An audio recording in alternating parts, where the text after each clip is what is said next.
Good morning, you are watching A News. I'm Katie Wilson. Here are the top stories. President Zelensky says Ukraine is set to withdraw from anti-personnel mines treaty. Israel's Prime Minister Benjamin Netanyahu stated that Israel has removed existential threats. Thousands of firefighters battle intense wildfires in Türkiye.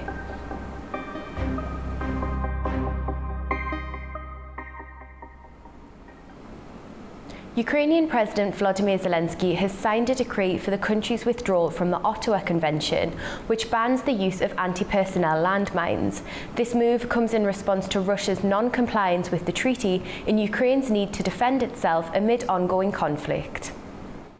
Ukraine is set to withdraw from the Ottawa Convention after President Volodymyr Zelensky signed a decree on Sunday. The convention bans the production and use of anti-personnel landmines. The decree was published on the official presidential website. In a video address to the nation, Zelensky explained that Russia has ignored the convention's obligations during the ongoing war with Ukraine.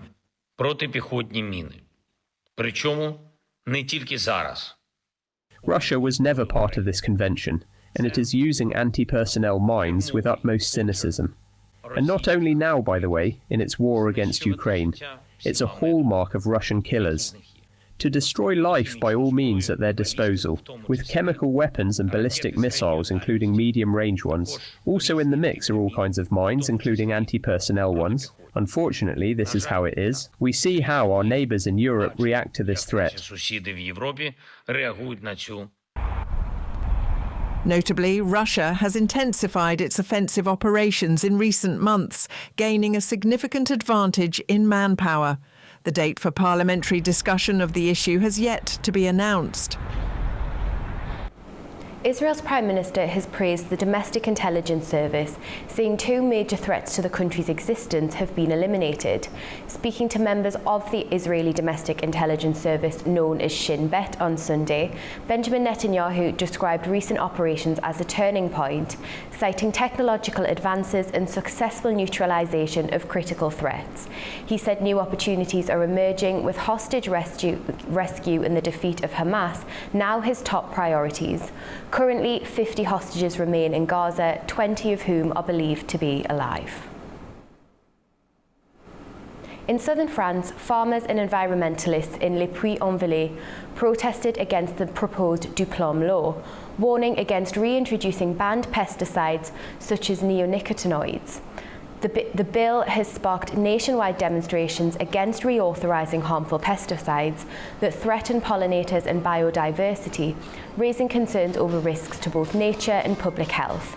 Environmental groups and unions warned the move could have irreversible consequences. A joint Senate and National Assembly committee will review the legislation on Monday.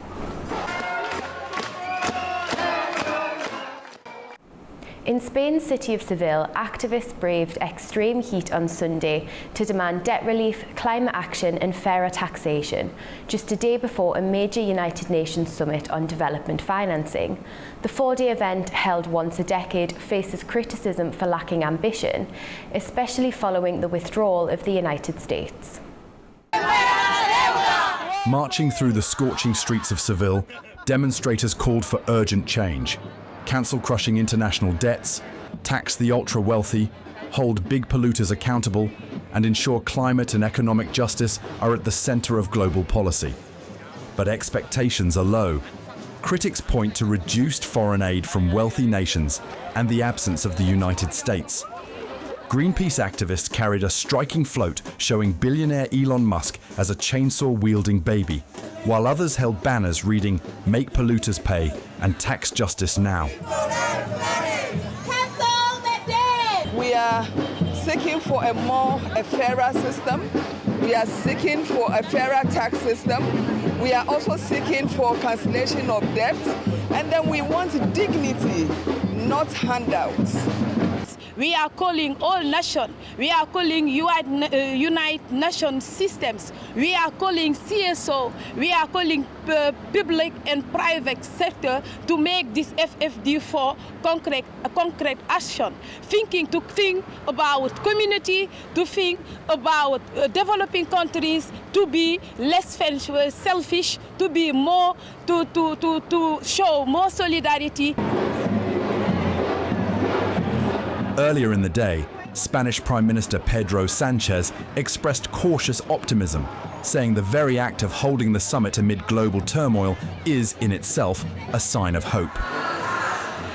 The four-day summit officially begins on Monday.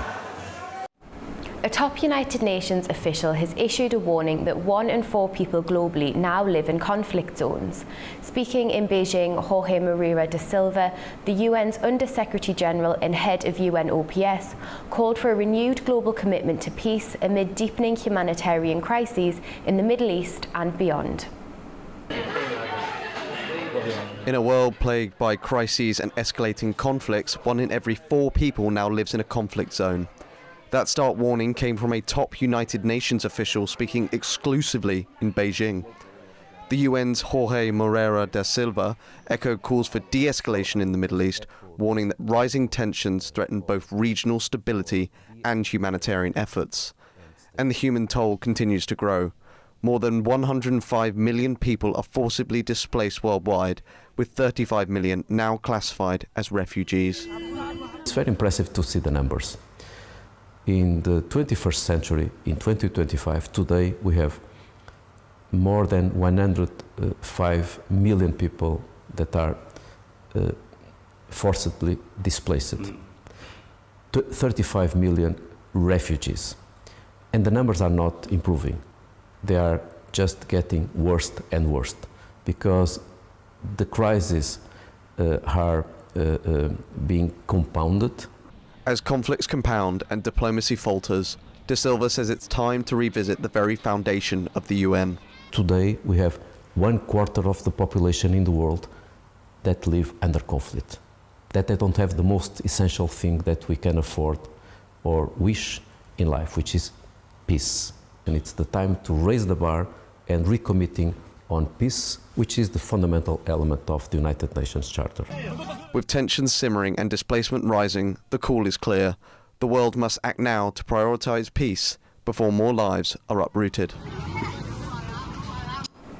A dangerous heatwave is gripping much of Europe, bringing record-breaking temperatures, triggering wildfires and putting emergency services on high alert. From Türkiye to the Iberian Peninsula, countries are battling both the intense heat and the growing risk to public safety. Europe is sweltering under a powerful heat wave, with temperatures soaring above 40 degrees Celsius in many regions and wildfires erupting across the continent.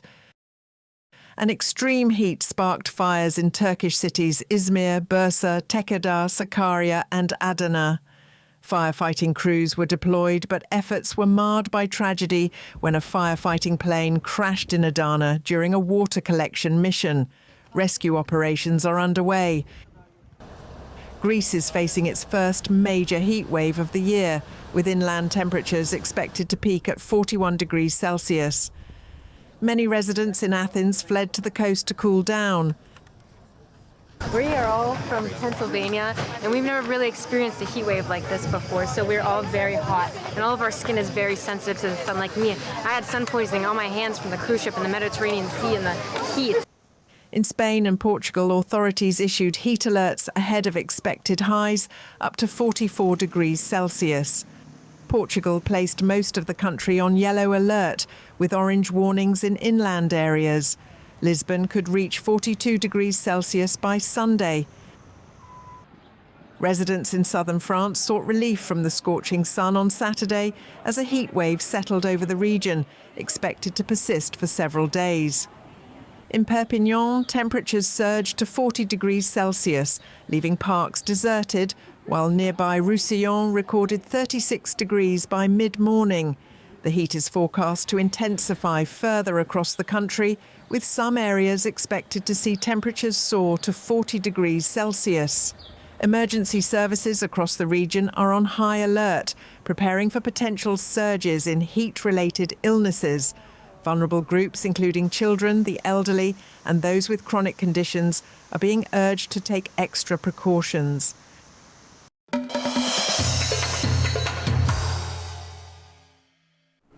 During a working visit to Italy, Azerbaijan's Minister of Agriculture, Mejnoun Mammadov, met with the Food and Agriculture Organization Director General Ku Dong-yu at their headquarters in Rome to discuss ongoing and future cooperation. Mammadov highlighted the significance of hosting COP29 in Azerbaijan, addressing measures to minimize the impact of climate change on agriculture. He underscored that agricultural development is a priority in Azerbaijan.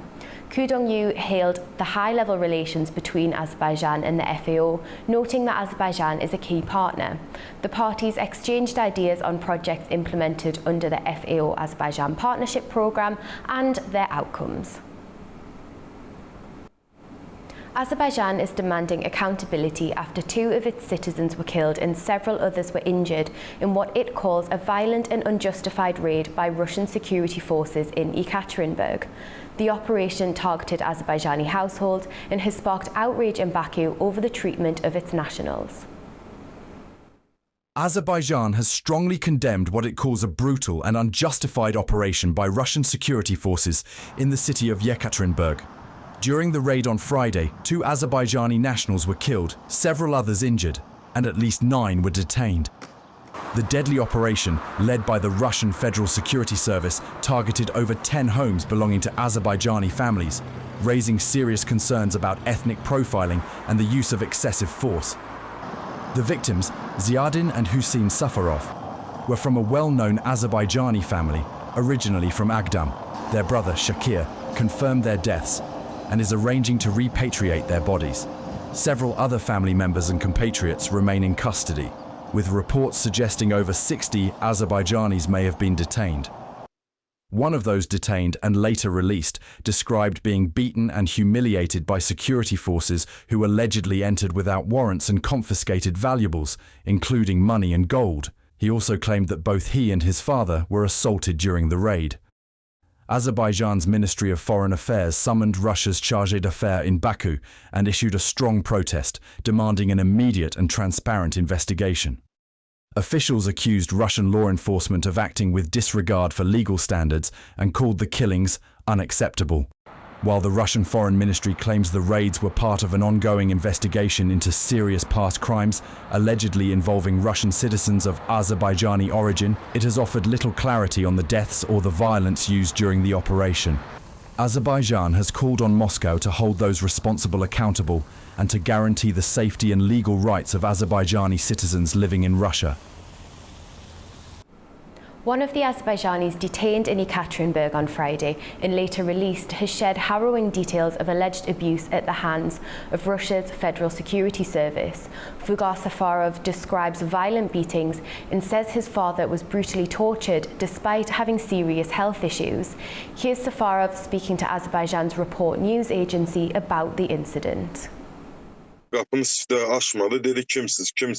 first I didn't open the door, but when I saw they were breaking it down, I opened it myself. Everyone was wearing masks. They were from Russia's Federal Security Service. There were also 2 children at home. They beat us without asking anything. They slammed our heads on the floor. They hit us with chairs. They laid us down in dirty cars and said, "Eat this mud." In detention, they tortured us with electric shocks. They insulted us, hit our heads and said, "Do you like it?" They shouted, "Why did you come here?" I could hear my father screaming in the next room. He told them he had a stent in his heart, but they tortured that area with electric current. He screamed, "I'm dying," and only then they called an ambulance. He told me, "Son, they want to blame everything on me. All my ribs are broken." I saw his face. There wasn't a single spot left uninjured. They said I had to sign a contract and go to war. I told them I had donated 30,000 rubles for humanitarian aid. They said, "Why so little?" and beat me again. My father asked, "If I agree, will you release my son?" They said yes. That evening, Shahin Shiklinsky and his lawyer son came and got me and my brother out.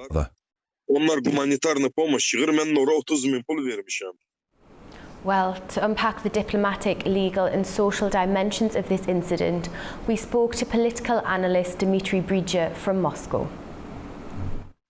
I think it's the same situation that happened with some citizens and immigrants from Central Asia countries in Russian Federation. As we remember, there were also protests from several Central Asian countries regarding the treatment of their citizens. But according to Russian law enforcement sources, this large-scale raid was conducted within the framework of national security and counter-extremism efforts. But of course, official statements remain limited, but security agencies indicate that the operation targeted specific individuals suspected of involvement in illegal activities.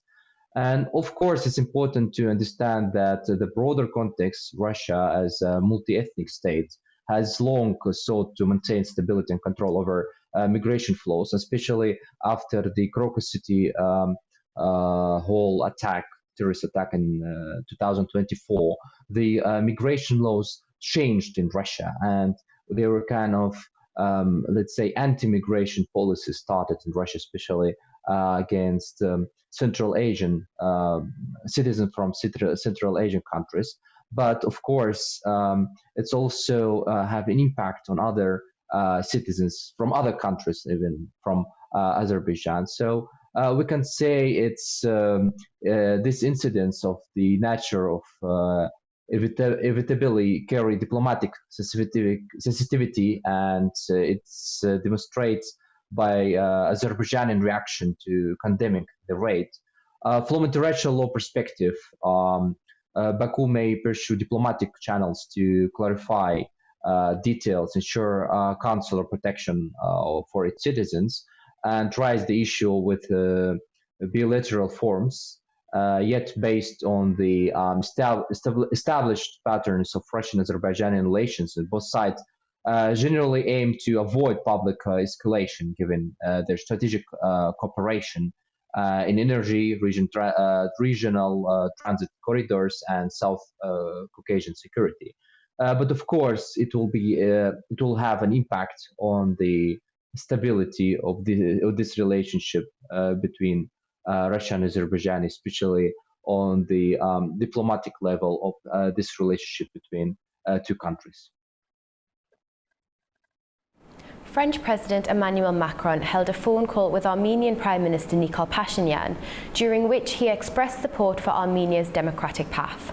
Macron praised efforts to normalise ties with Turkey and achieve peace with Azerbaijan, calling border openings a major step for regional stability. Pashinyan, in turn, thanked Macron for his personal role in strengthening Armenia-France relations. The US and Turkey could resolve key disputes over the F-35 fighter jet program and sanctions by the end of 2025, according to US Ambassador Tom Barrack. Barrack said both sides are ready for a new beginning, with support from Congress and top leaders. Turkey was removed from the F-35 program in 2019 after purchasing Russian S-400 systems, triggering US sanctions. But Barrack says momentum is building for a breakthrough, possibly resetting the broader US-Turkey agenda after years of tension.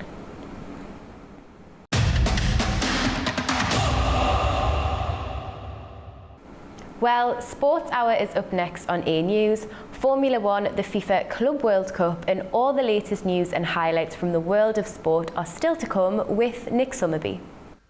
We've got a lot of sports highlights and news to give you in so much of a small period of time. I'll try my hardest for you. Straight away, let's go to the Formula One, which was in Austria at the weekend. Lando Norris manages to fight his teammate off, Piastri. Piastri really putting him under pressure at the end, but the McLaren team really looking good this season. Lando Norris now has narrowed the points down to 15, so it's getting really interesting. Not so good for Verstappen. He had a collision, so he had to retire from the race, so it's it's not looking good for him. Lewis Hamilton, better for him. He finished in 4th as well. Next up is a British Grand Prix. Let's move and take you quickly to the World Club Cup. We're into the last 16. It's getting really interesting. Got to say as well, there's been a couple of big names. Jurgen Klopp saying, what is the point of this competition? All of a sudden as well, you've got Maresca. Maresca, in one of his games, it went on for 5 hours. There was a delay with the weather. And then when they came back, it was extra time and there was stopping and starting. And there's been about 6 or 7 games which has been retired. He was saying, why are they playing football in this region now? It's not right. I can't take the players away. I can't keep them motivated and get them out to play. So there's been a couple of little bit of digs from managers and ex-managers who are saying about the competition. But I think it's maybe starting to heat up a little bit now. It's getting really interesting. I'll give you the results. Palmeiras beat Botafogo 1-0. Botafogo out. Benfica lost against Chelsea. That was the game which I said went on for 5 hours, but Chelsea got the job done either way there. James and Nkunku, Pedro and Dewsbury Hall on the score sheet there. Paris Saint-Germain up against Messi of Inter Miami, but Paris Saint-Germain just too comfortable, too good. 4-0 victory. And then it went down to Flamenco and Bayern Munich. Bayern Munich winning 4-2. So you're lucky you were thinking the South Americans, who are actually halfway through their season at the moment. You're thinking maybe they're going to be stronger than European teams. Doesn't seem to be the case at the moment. So that is Bayern Munich through 2 goals from him.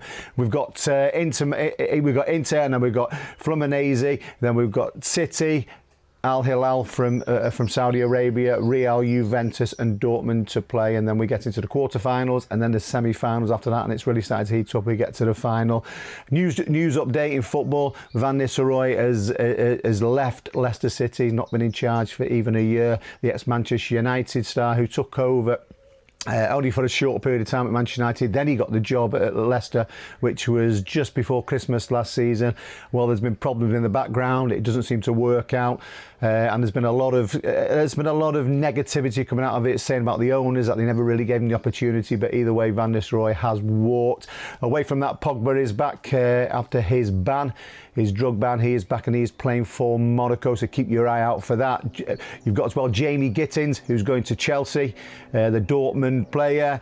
John Duran, if you remember him, he was playing at Aston Villa and he went to Hilal for that huge amount of money, but he's going to go on loan next year with Jose Mourinho in Fenerbahce, so keep your eye out for that. We thought it was strange. What a wonderful player he was, or still is a wonderful player, but in the Premier League, but he went for that huge lucrative deal in Saudi Arabia.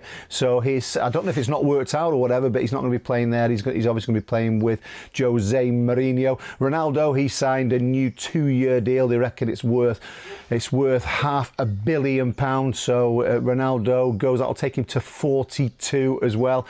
Calvin Lewin, the Everton player who's been there since a youngster, he is going to be leaving Everton Football Club. So that is huge news as well. They'll be looking to replace. Let's not forget they go into that new stadium this season as well. We saw the end of last season when they finished at Goodison Park. So without Calvin Lewin. Next week as well coming up, we have Wimbledon coming up, and also another big news in boxing is Eubank and Conor Benn. What a fight that was, which we saw earlier on in the year at Tottenham Hotspur Stadium. That was where Eubank won it. Well, they're going to get the rematch, and we're going to be lucky enough to watch it. It's got to be one of the fights of the century. What a fight it was. We know about the dads, and these two sons brought it together, and they didn't leave anything off the table at all. They both ended up going to hospital at the end because they put that much energy into it. So we get to see that again in September. So a lot to talk about. I'll tell you, I'll come back with the results for the last 16, looking at the quarterfinals, Wimbledon, and whatever news is coming as well. Let's not forget the football season. Some of these players start going back for pre-season around Europe as well. So we start the build up towards the Premier League, the Championship, etc., and all the leagues around Europe. I'll be coming to you in the next week and just keeping you up to date with everything. I look forward to your company, and I'll see you soon. We're done for now, but don't go far. Stay tuned for more and have a wonderful morning.